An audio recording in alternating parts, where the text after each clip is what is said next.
funding over the short run in order to get to the other side of an economic hump, and then hopefully have a good partnership moving forward for many, many years that won't be subject to these sorts of economic stresses.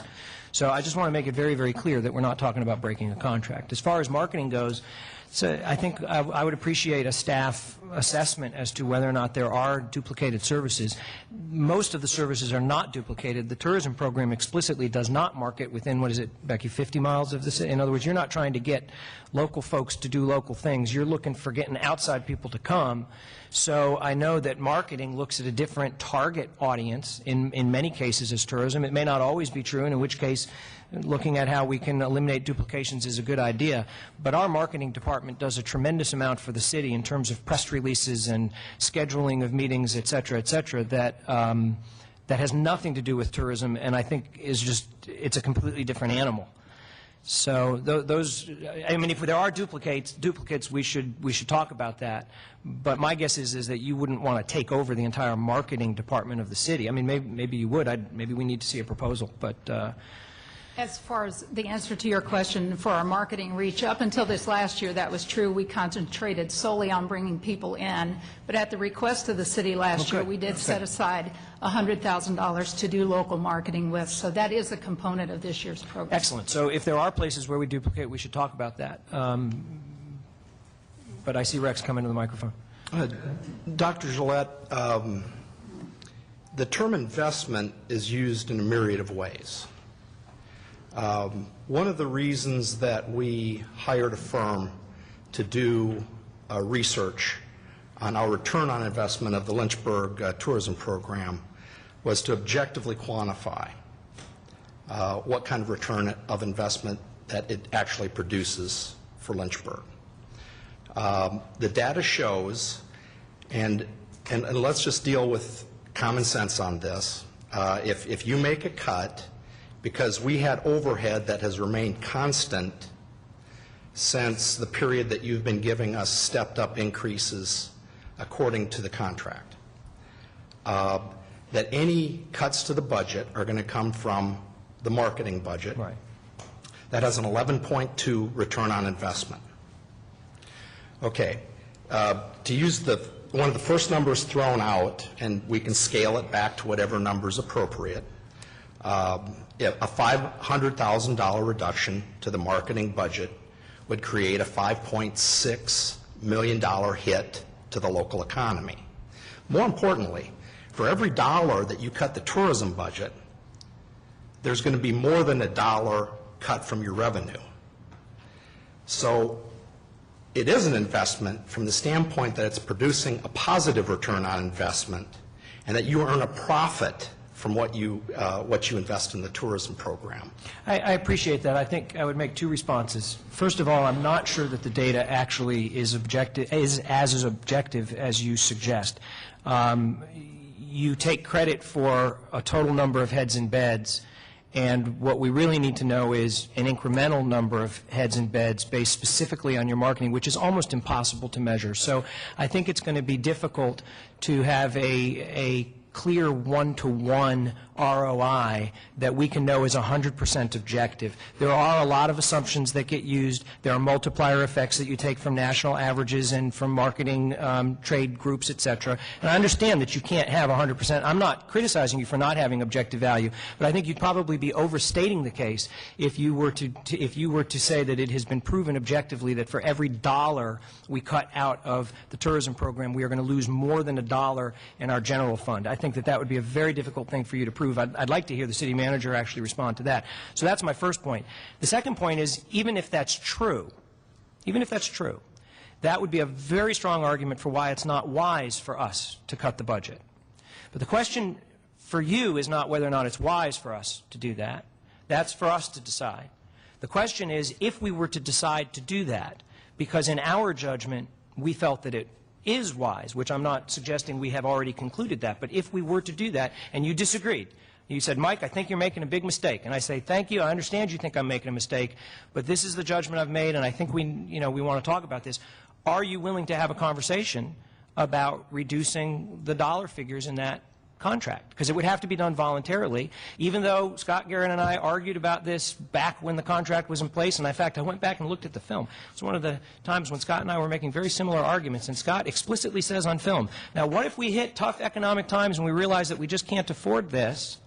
And the city manager and the city attorney said, well, you always will have the option not to appropriate the funds. And it was a very clear line of questioning. So we are not bound by this?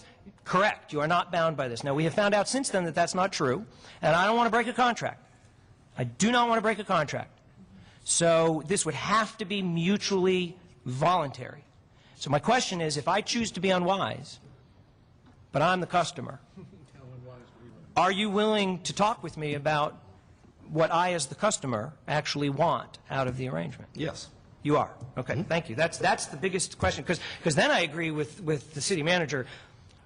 We ought not to be having a detailed conversation about that now. What I want to know is that you and Kim can sit down in a room and talk this through, and that you guys are willing partners, and that Kim is a willing partner, and that we can have that conversation. But Dr. Gillette, one important thing to include in this conversation, depending on the magnitude of the cut, without question, it impacts the industry that collects the tax. It would. I understand. I know that. Yeah, I get it. It would affect the tourism community at large. As part of that discussion, there would need to be input from the impacted sectors.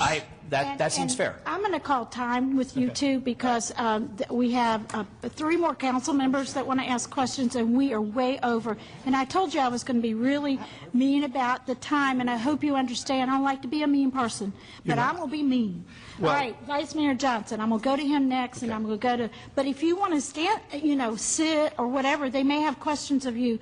Could I just say that if we wanted to have this discussion for another day, I think it warrants that time and attention. I don't want to get in the way of your deadlines and your agenda objectives. I agree. I was going to say, I think all of this warrants another time on another agenda. But right now, I'm trying to give everyone an opportunity to speak. I totally understand. I absolutely respect your gavel. Can I just get one clarification from Rex quickly, just so I have it in my head?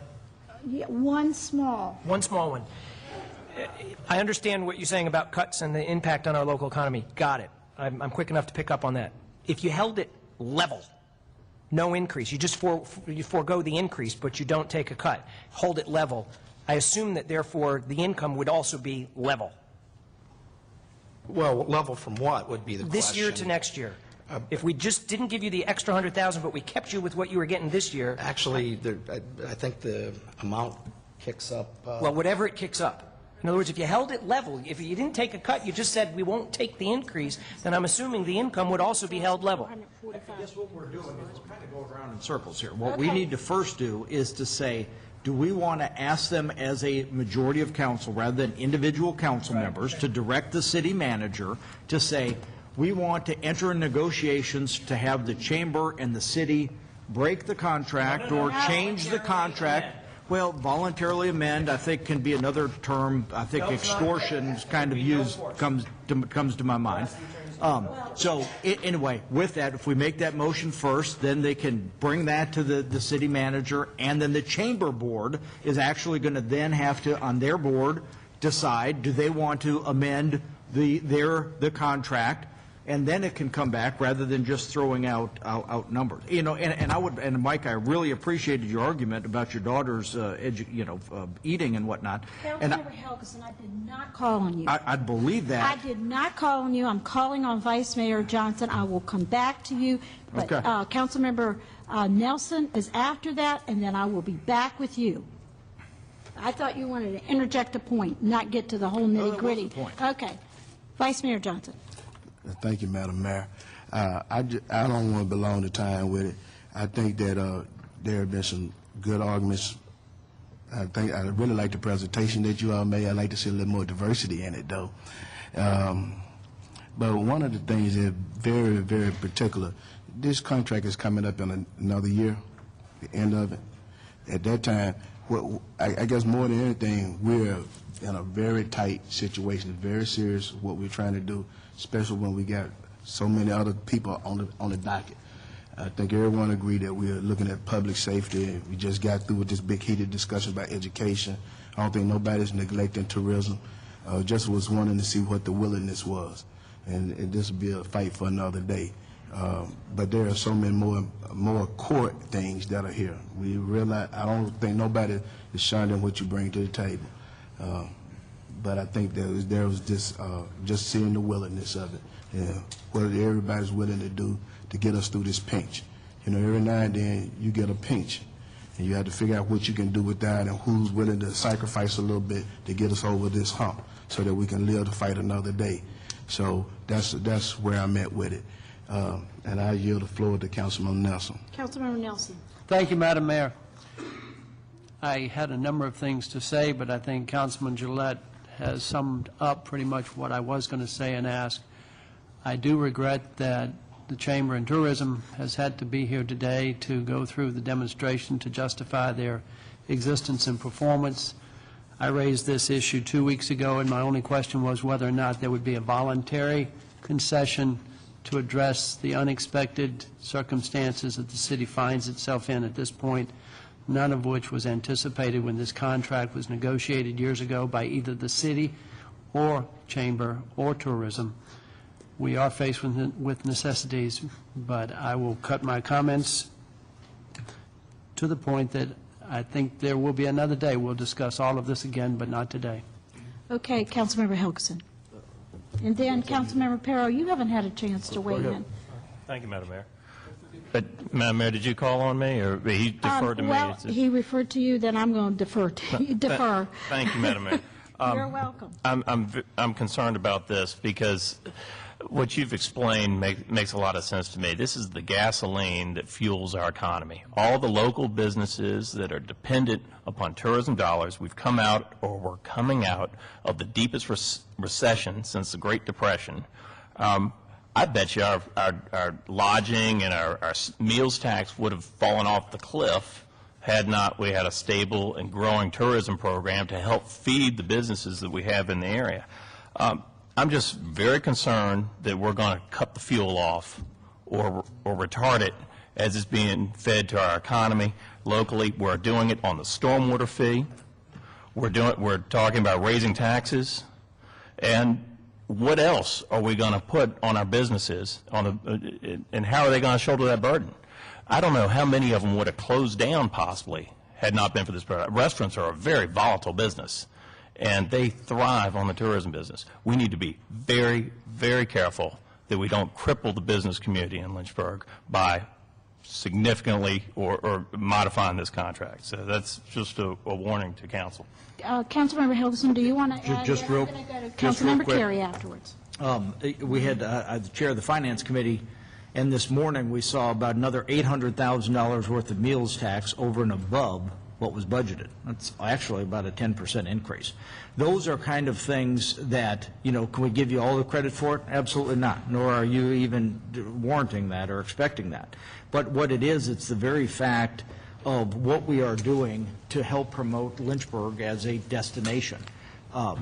You know, I do run a little investment management firm, and with that, in tough economic times, you think you would cut research or that's the very time in tough economic times and when you need to increase that portion of the budget.